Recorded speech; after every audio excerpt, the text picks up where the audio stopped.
As the coronavirus continues its deadly march across the country, this warning for Americans. Looking at what we're seeing now, I would say between 100 and 200,000 cases, deaths. I mean, we're going to have millions of cases, but I just don't think that we really need to make a projection when it's such a moving target. What we do know, Jake, is that we got a serious problem in New York.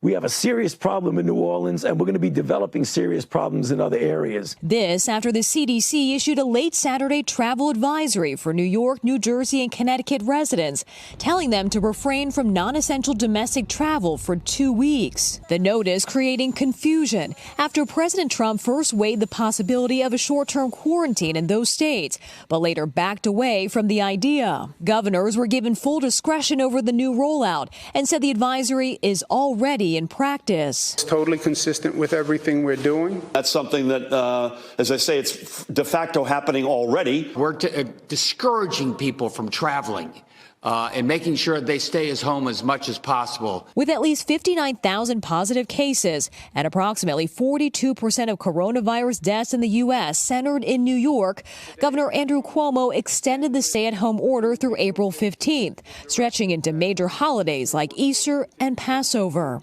The state is trying to get ahead of the outbreak's peak, mobilizing a temporary hospital at this Manhattan Convention Center and awaiting the arrival of the U.S. naval ship that will provide extra beds for non-COVID-19 cases. And even more help is on the way. The president announcing that a flight arrived at JFK with millions of critical medical supplies for healthcare workers stretched thin. And after pressure from New York's governor, the governor of Rhode Island repealed the executive order that had police and National Guard members knocking on doors and checking cars for visiting New Yorkers, telling them they must self-quarantine for 14 days.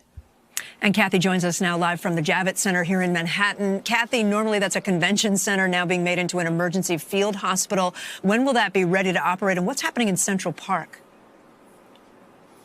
Well, Kate, 1,000 beds have been added to the convention center behind me, turned temporary hospital. It should be ready to go come tomorrow. And you mentioned Central Park. There is another emergency field hospital that's currently in the works. We saw triage tents going up today, and those should be operational on Tuesday to treat COVID-19 patients. Hey, NBC News fans, thanks for checking out our YouTube channel. Subscribe by clicking on that button down here, and click on any of the videos over here to watch the latest interviews, show highlights, and digital exclusives. Thanks for watching.